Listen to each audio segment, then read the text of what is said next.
Nothing lasts forever. No space, no time, no regeneration. It's the end. But the moment has been prepared for. I guess it has!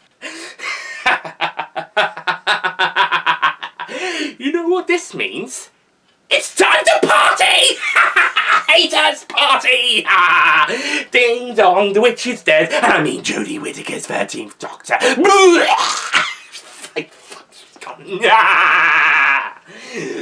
Oh, yes, that feels good. You know how long it's been since Doctor Who was less terrible than when it was under Jodie? Almost 5 years. When it was terrible, but not as terrible under Peter Capaldi as it did when it was under Jodie. At least it'll continue to be terrible, but not as terrible without Jodie. Dan David Tennant's coming back, so it'll be not so terrible.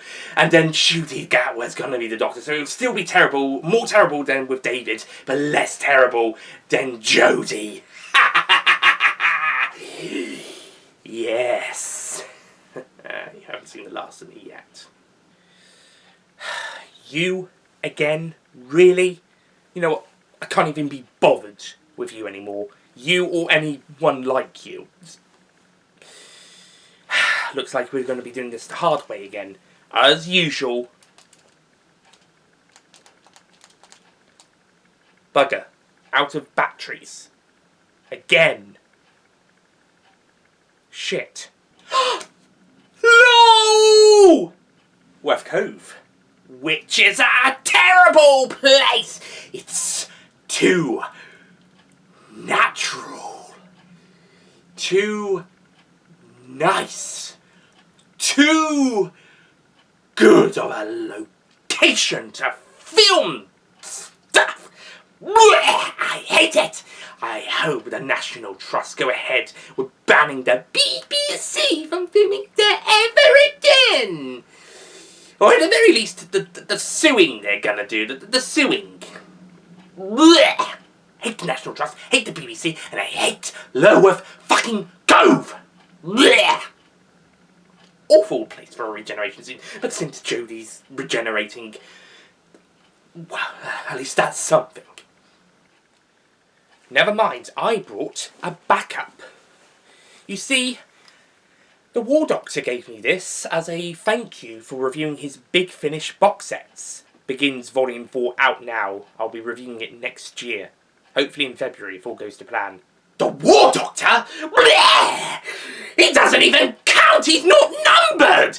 And John Hurt was actually pretty great in the 50th anniversary special and Name of the Doctor and Night of the Doctor and in his audios. And Jonathan Carney's a pretty good successor. But the War Doctor's awful! And don't even get me started on Big fucking Finish! Say your prayers, hater. What? No! Are we back? Again! And that's back to Sharda with him. A fate that awaits all haters. Right then. With that out of the way, the power of the Doctor.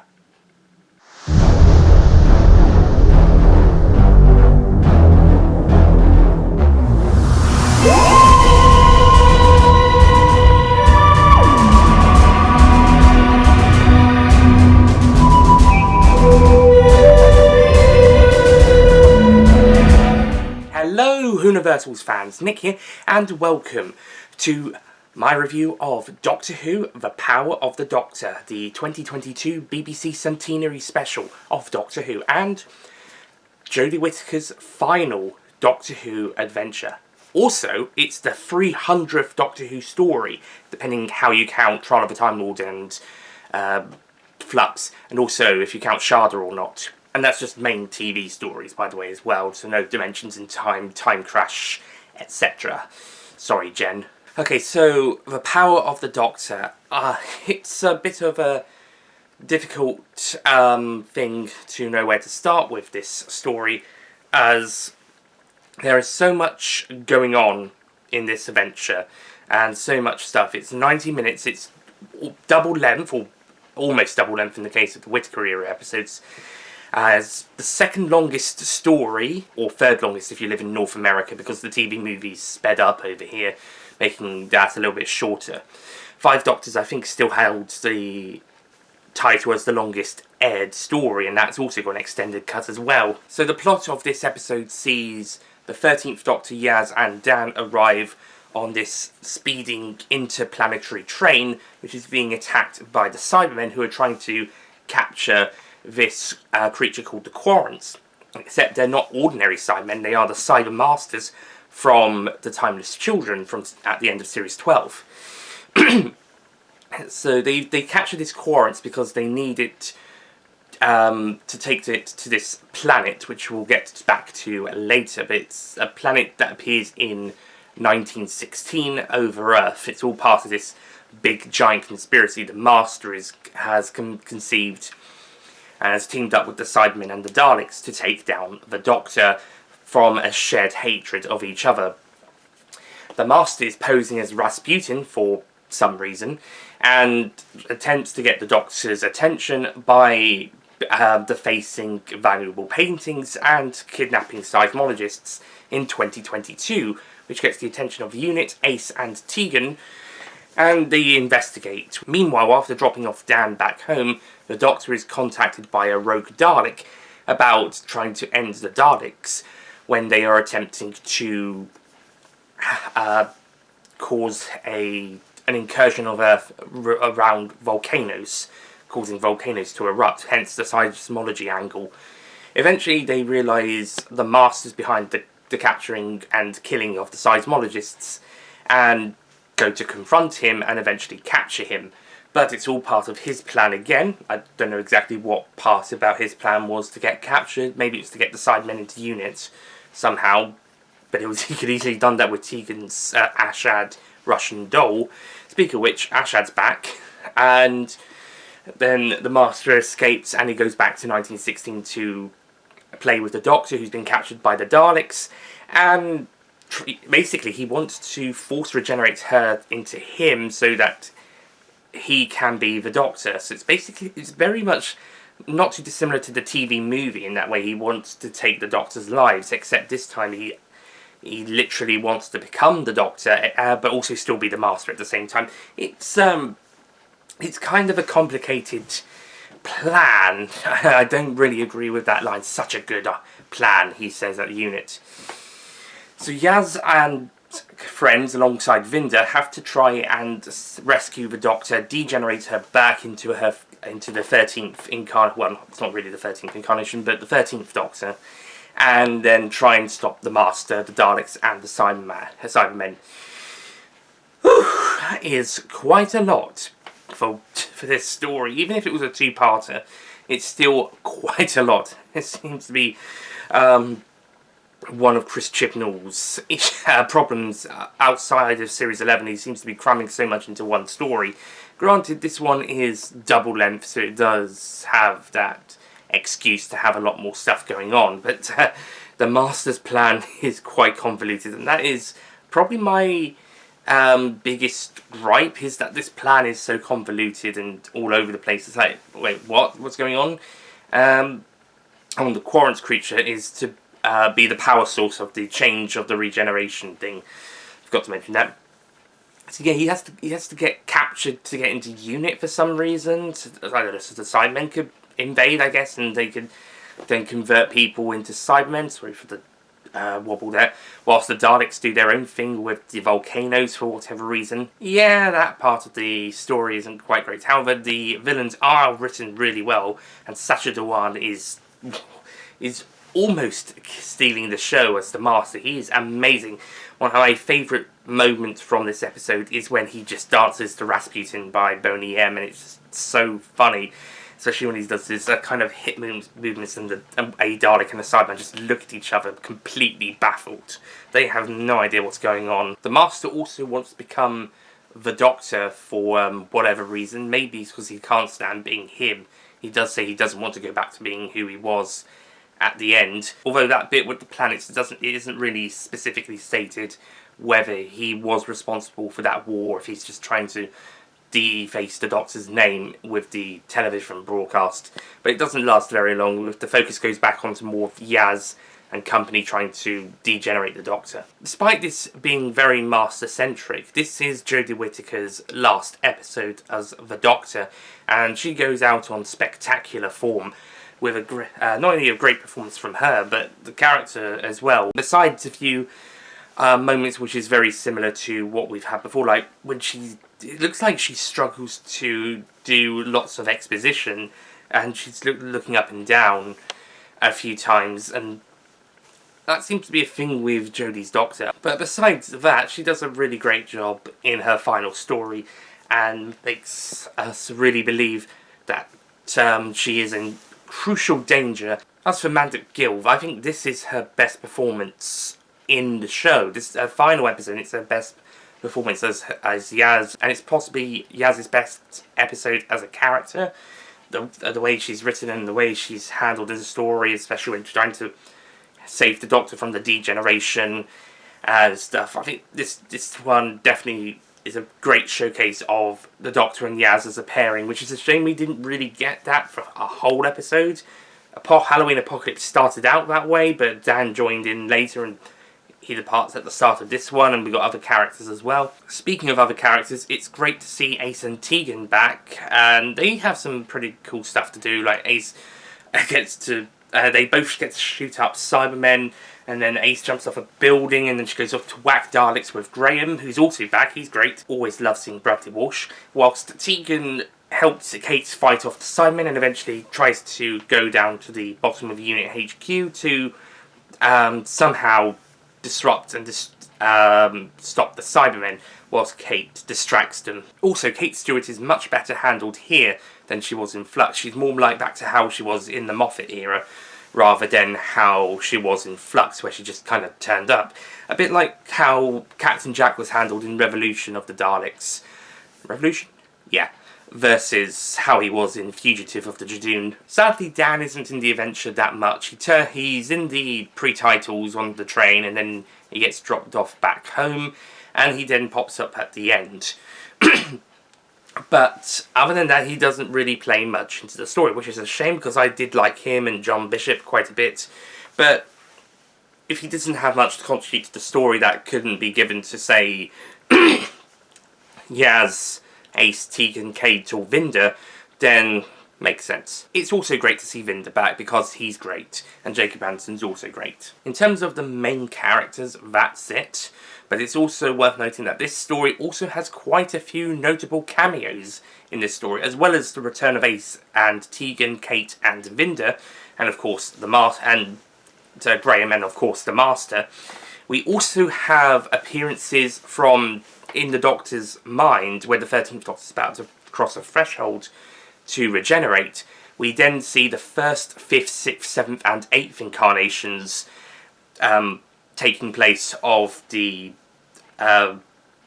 threshold crossing keeper person, and we get David Bradley, Peter Davison, Colin Baker, Sylvester McCoy, and Paul McGann back for this scene. That was amazing. It was so good. The only thing that would have made it even better is if Tom Baker turned up, but sadly he couldn't make the filming. But that would have been so amazing. And also, new series Doctors weren't included because Chris Chibnall was saving the new series Doctors for Russell T Davies to possibly include in the 60th anniversary specials. Whether he will or not is to be seen, although a recent rumour is that maybe some of the new series Doctors will turn up as these threshold crossing incarnations to perhaps guide the 14th Doctor or the 15th Doctor on their way. But that's just a rumour. We'll see how it goes. If it's not true, then this part of the video is going to age badly. We also have a cameo from Joe Martin's Fugitive Doctor, but only as a hologram to help stop the Master and degenerate the Master Doctor back into Jodie's Doctor. And now some people have counted the Master Doctor as an actual incarnation, and degenerating back into Jodie seems to add an extra 2 incarnations onto the thing. So already, it's not including the Timeless Child stuff, we were already up to the 15th incarnation with Jodie Whittaker counting the War Doctor and then David Tennant regenerating into himself in Stolen Earth, and that's the 10th Doctor regenerating into himself. So Peter Capaldi's 12th Doctor is actually number 14, and then Jodie's is actually 15. But now with the Master Doctor, it's possible that Jodie's now also the 15th and 17th. The next one's 18, as opposed to 14. The episode doesn't specifically say that, but if the fans are speculating that, then goodness gracious me, guys, you want to make it more complicated. My stance is that maybe a degeneration takes it back to the previous incarnation and the one before is scrapped. So say when Patrick Troughton's Doctor is force regenerated, and say they then de-regenerated John Pertwee back into Patrick Troughton, you've cut off the John Pertwee incarnation. So that's the third, and then when Patrick Troughton regenerates properly, then the third incarnation is someone different, perhaps, or it's a John Pertwee again, but you don't say Patrick Troughton's second Doctor again is the fourth incarnation, you've gone back to the second one. That's my stance on it. So I think the 13th Doctor is back on to being incarnation 15 rather than 17, and the next one will be 16, not the Doctor Master. That's how I choose to see it. But then again, the show could always correct me, like when Stephen Moffat counted the Stolen Earth regeneration as an official regeneration. Still not over that. I'm still not happy about that. I think that's actually worse than the Timeless Child idea. At least that one you can explain by saying they reset the incarnations and started again from William Hartnell's first Doctor. It is a shame though that there isn't much more Joe Martin, and this is really what we're getting until the comics and the Big Finish audio start coming out. Actually, I think the comics are out already. But it's going to be the last we get of Jo Martin herself until Big Finish's audios with her start coming out. Same with Sacha Dhawan's Master, but at least he had a great epic final TV story.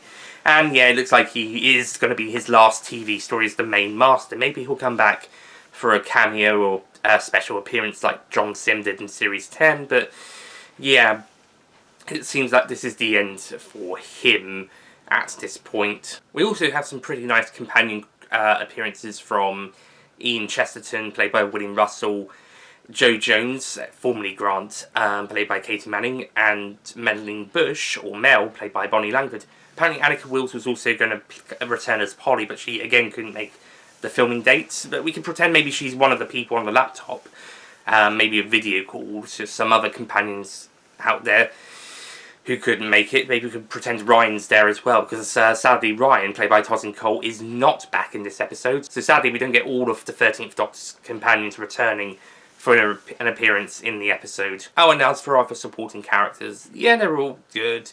They play their parts well. Yeah, but we're mostly focusing on the ones we just talked about. And yeah, maybe it would have been nice for Dan to have a bit more of a proper goodbye. Like, at the very least, give him a house at the end, because he is basically left houseless.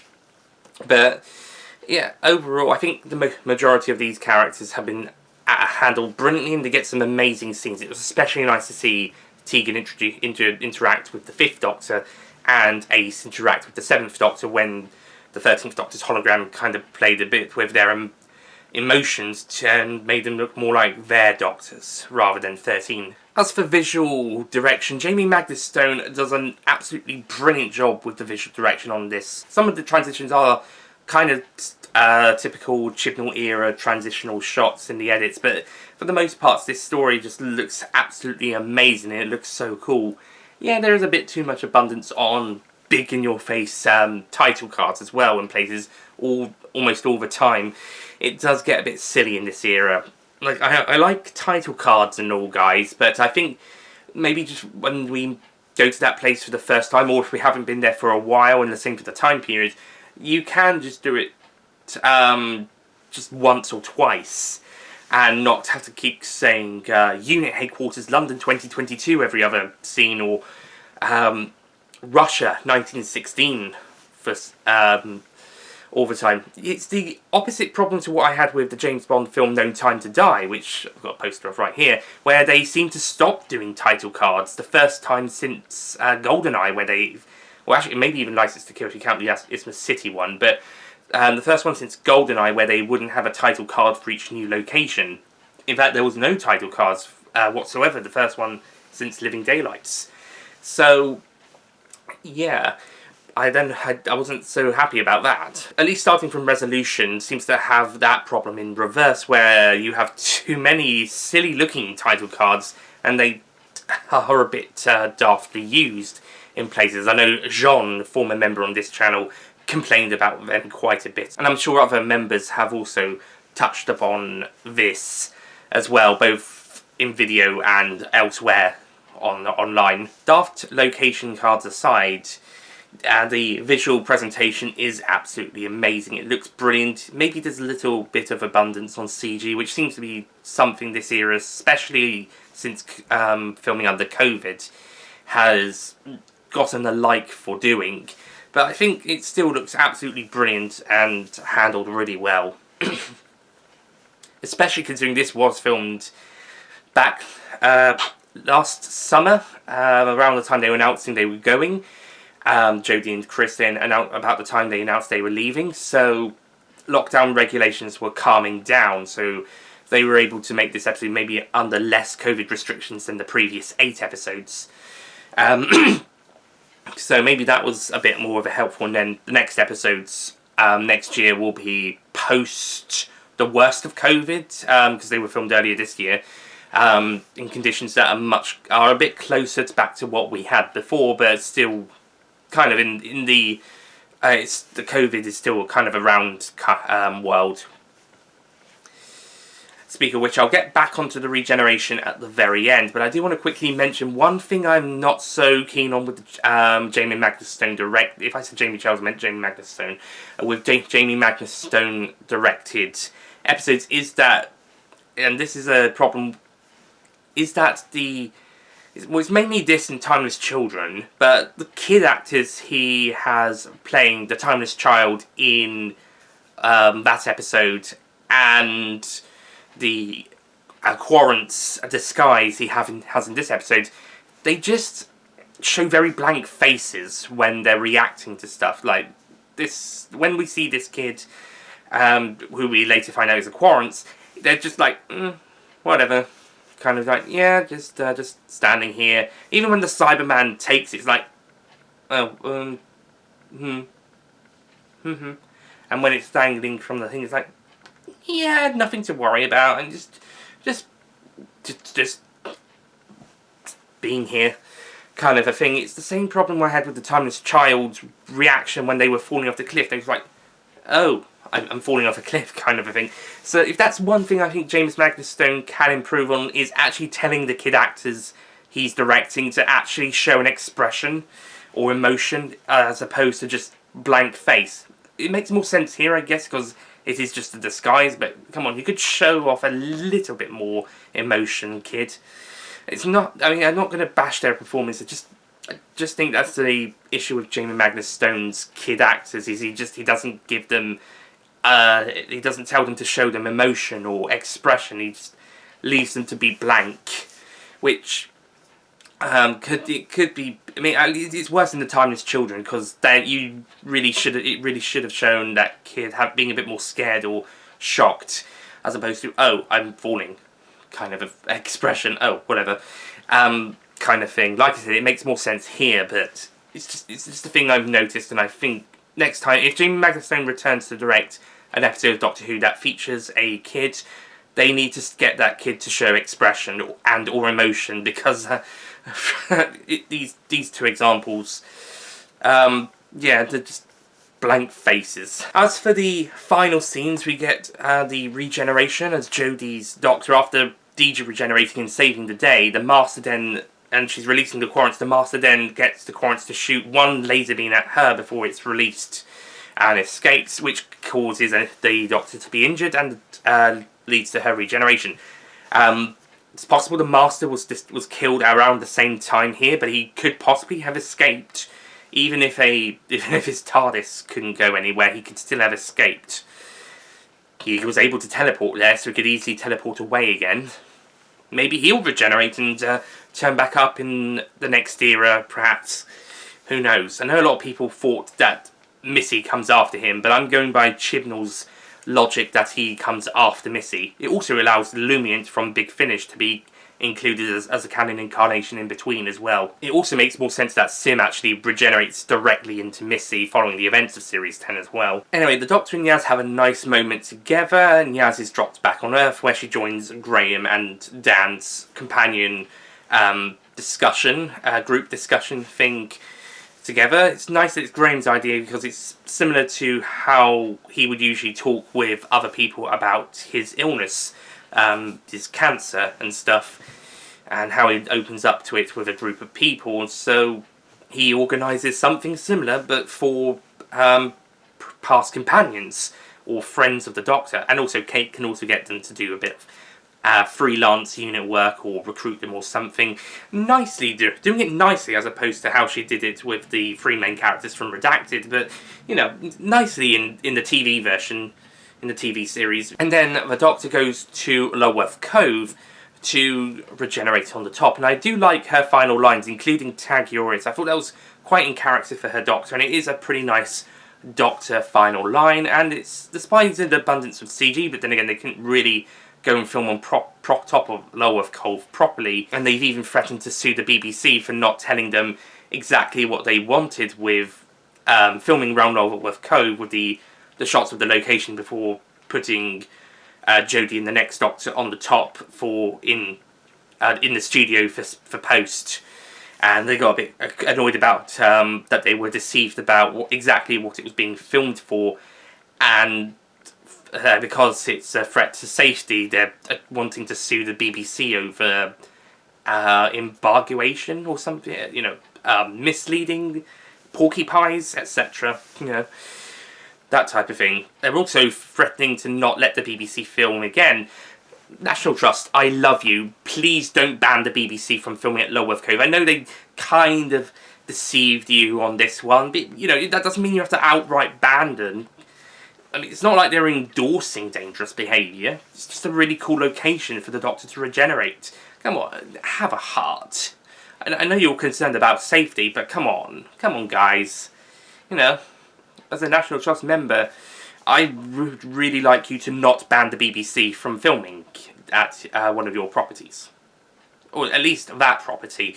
Hopefully they will still continue to let them at other properties as well. Anyway, so Jodie goes to on the top of Lulworth Cove.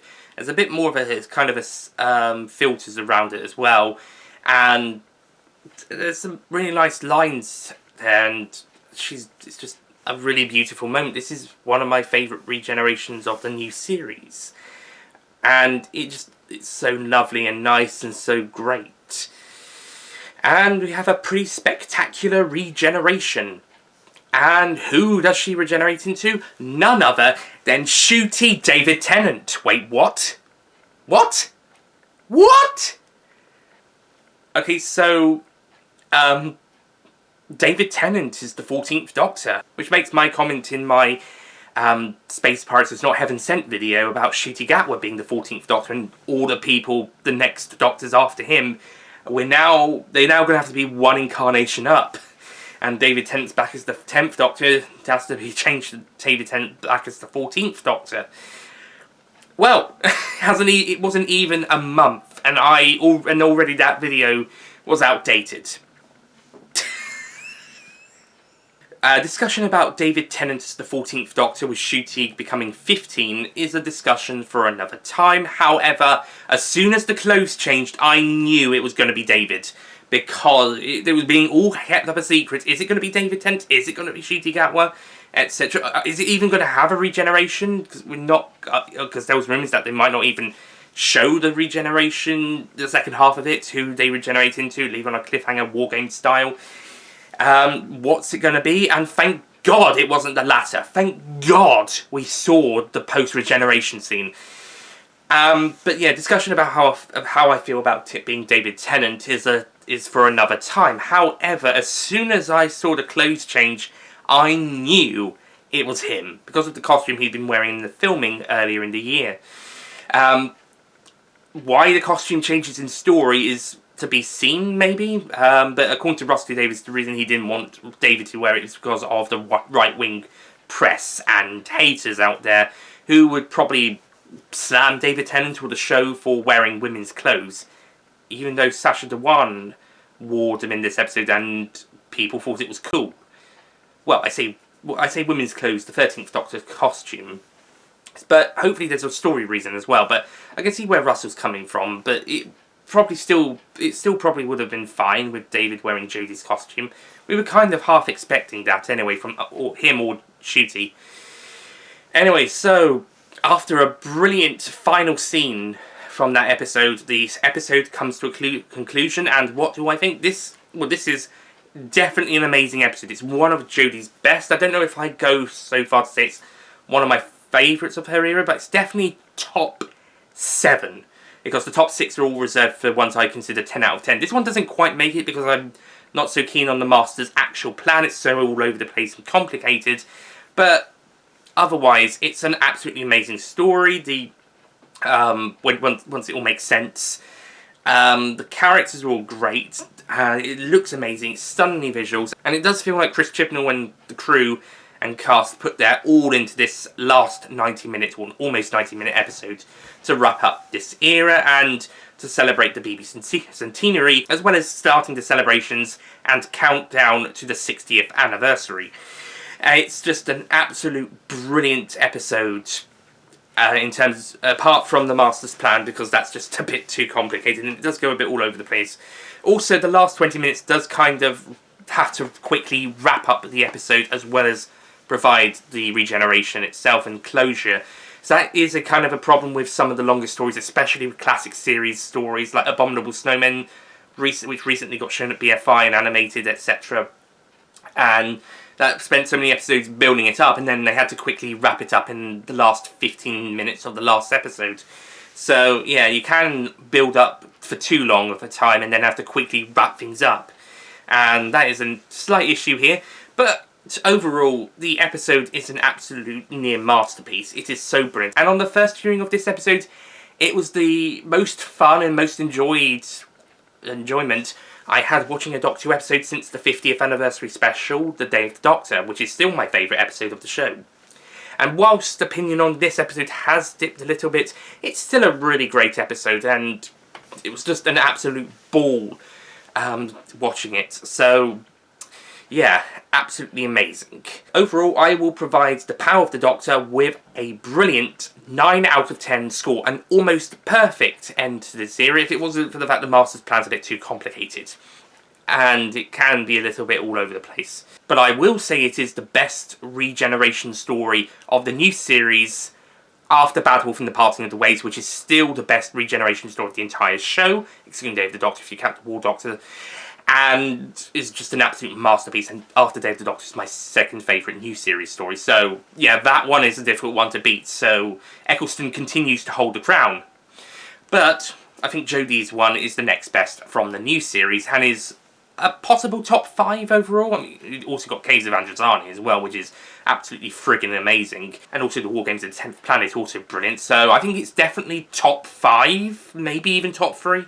But for the overall, but certainly second best of the new series after the masterpiece that is Bad Wolf and the Parting of the Ways.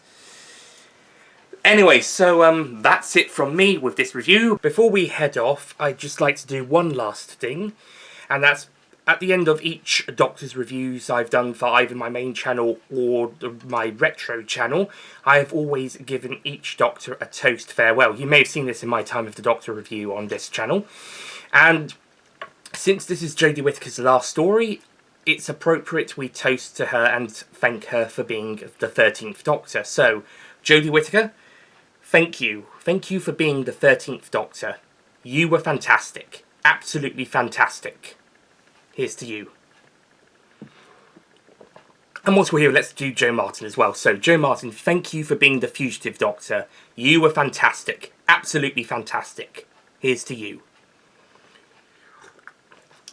And whilst I don't usually do it for showrunners, I did think about this for a long time, and I thought, you know what, I will give Chris Chibnall a toast as well. Because even though we haven't always seen eye to eye on some stuff, and I have disagreements about some of his choices, and some stories aren't very good, he has gotten a lot of flack over the years, and good chunk of it isn't warranted. There is a good chunk that is warranted, of course, but most of the one I said that isn't warranted is mostly just haters being haters. You know, that bastard at the beginning, and people like him. So quite a lot of criticism and hate is warranted. Fair enough, but there's also equally quite a lot that isn't warranted. So because of that, Chris Chibnall, here's to you. You were good.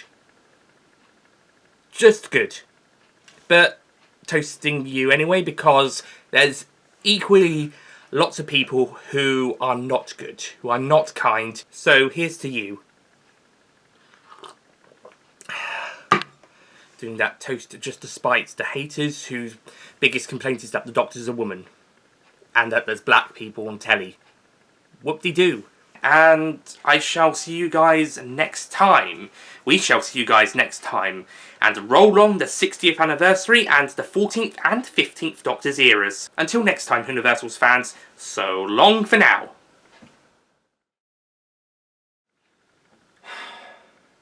Well, that's that then. Hold on. Something doesn't feel right.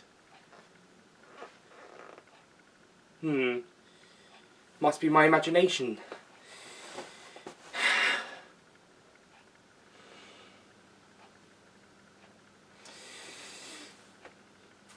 What? What?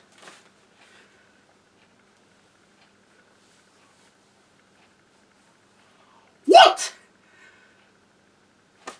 This t-shirt is a Forbidden Planet Doctor Who Day 2022 exclusive before it goes on general sale in 2023. And seeing as it's not Christmas 2022 yet, well, how did this get here? Either this is a Christmas present, a gift of goodwill from someone, maybe a David Tennant stan, Thomas, or this is a trap.